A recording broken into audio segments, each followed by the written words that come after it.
की गलती हो तो जो भी आप सजा देंगे हम मानने के लिए तैयार हैं। और यही नहीं, कल भी जो निलंबित किया गया पूरा उसको हाउस के अंदर पास कराना होता है, आपने सीधा निलंबित कर दिया।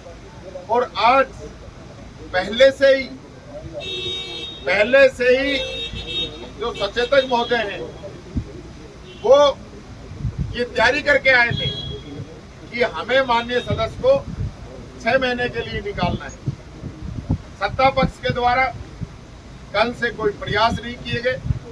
कल शाम को आए थे संसदीय मंत्री, हमने उनको बता दिया था कि हम वार्ता करने को तैयार हैं, हम कार्रवाई में भाग लेना चाहते हैं, जो भी वार्ता बैठती है। लेकिन कल से लेकर आज तक कोई चर्चा नहीं हुई। पहला ऐसा सदन हमने देखा है कि सत्ता पक्ष विपक्ष को एकदम इग्नोर कर रहे हैं। और हालत यह है कि आज वापिस जब निलंबित किया तो अध्यक्ष जी ने निलंबित करने से पहले वोटिंग नहीं कराई। सदस्यों से पूछा जाता है, पहले सचेतक या संसदीय कार्य मंत्री प्रस्ताव लेके आता है और उसके बाद सदस्यों से हाँ और ना के अंदर पूछा जाता है और उसके बाद अध्यक्ष अपनी व्यवस्थाएं देता है। ये तो ऐसा लग रहा था कि पूरा पन्ना जिस प्रकार से सचेतक टाइप करके लेके आए और उसने पढ़ा है और अध्यक्ष जी ने तुरंत 1 ही मिनट में निलंबित करके राष्ट्रगान शुरू। ये तो आप सब वीडियो फुटेज में देख सकते हैं।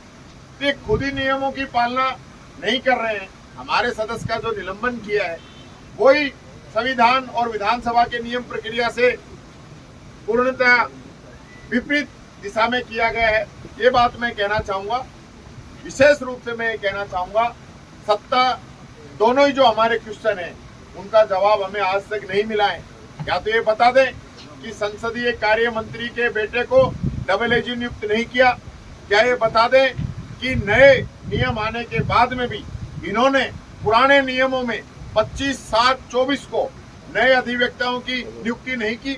और इस मामले को लेकर हमारे लोग कोर्ट में भी गए। तो ये एक संवैधानिक संकट है इस सरकार के सामने। हमने राज्यपाल महोदय से भी टाइम मांगा है, हम उनसे भी मिलेंगे। और सरकार जिस प्रकार से नियमों की अवहेलना कर रही है और विपक्ष को दबाना चाहती है, ये विपक्ष उनसे दबने वाला नहीं है। बराबर की लड़ाई लड़ेंगे, सदन स्थगित करके ये बच नहीं सकते। हम सड़कों पे भी इनके खिलाफ आंदोलन करेंगे। आने वाले समय में जिले में, ब्लॉकों के अंदर, गांव-गांव, ढाणी-ढाणी के अंदर हमारा कार्यकर्ता जाएगा और इस बात को जनता के सामने बताएगा कि किस प्रकार से आज बाबा साहब अम्बेडकर का बनाया हुआ संविधान खतरे के अंदर है। लगातार ये लोग इस संविधान को कमजोर करना चाहते हैं, कमजोर कर रहे हैं और विपक्ष को दबाना चाहते हैं।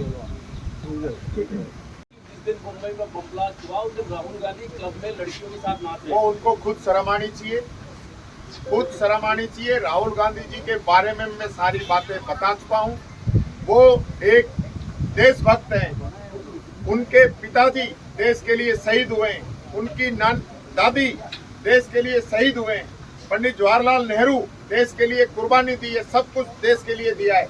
आज 5वीं बार के सांसद है राहुल गांधी जी, मोदी से दुगने से भी अधिक वोटों से जीते हैं। ऐसे आरोप लगाने से पहले अपने गिरेबान में झांक ले। जिस व्यक्ति की जैसी सोच होती है ऐसा ही वो दूसरों के बारे में सोचता है। मुरली जी, विदेश मंत्री जयशंकर वो कह रहे हैं कि बांग्लादेश में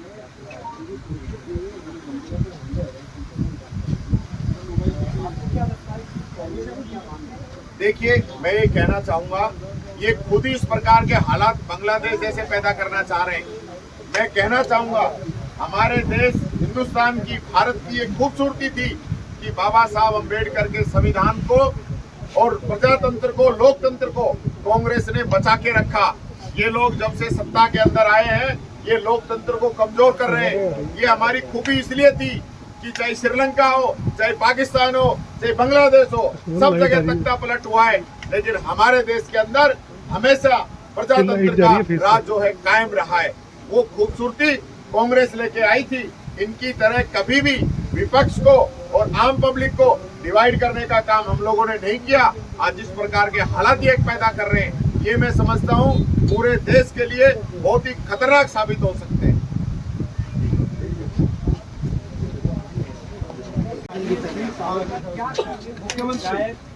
भैया अरे यार बाइट चल रही है मेरे भाई, बल्ला कर 2 मिनट जिस रुक जा, प्रकार की परिस्थिति है तेरे को लगाना है तो। और जिस प्रकार से विपक्ष का तिरस्कार कर रहे हैं, विपक्ष उनको पसंद नहीं है।